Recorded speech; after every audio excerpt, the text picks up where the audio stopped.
Magandang tanghali po sa lahat. First time ko po iahimuon ang ato resipe hali sa Mindanao. Kung gahoyon ay linagpang, mao po ya ang ato resipe. Papaimod ko po. Pero bago ko pa ipaimod ang ato resipe, shout out po pala ngayon kay Manoy Ryan Dinyiga from Patag. Happy birthday kahapon. Nan salamat sa pag-imbita sa ako kahapon. Salamat man sa pabalot. Nan sa hinatag mo na isda na sinugban na bangkulis. Mao po ya ang lulutuon ko niyan. Wala ko pag suda kagabi kay sabi ko, iaano ko, ko-content ko ang hinatag mo na bangkulis kagabi mo ni Ryan. Tapos, shoutout man po sa ato mga followers from Bagakay, Anteres. Isa-shoutout po nato niyan. Salamat sa viewers. Papasalamat po ako sa lahat. Sa entero niyo na suporta. Ipapaimod ko na po ang ato recipe.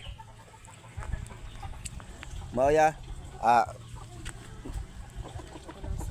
karabasa, tarong, maraguso, balatong, biyo na kalunggay, may sayo na tanglad, nan mauya ang linagpang. Tapos ang panimplata, uga. Mo po yang ato lulutoon, mga par.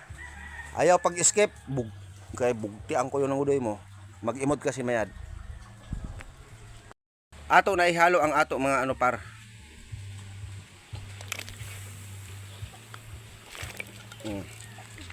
Mahulat kita sin mga 5 minutes para magrugi. Niyan par, madali na siya magrugi. Kaya butang isda, tanglad. Tapos ang ato baka naman.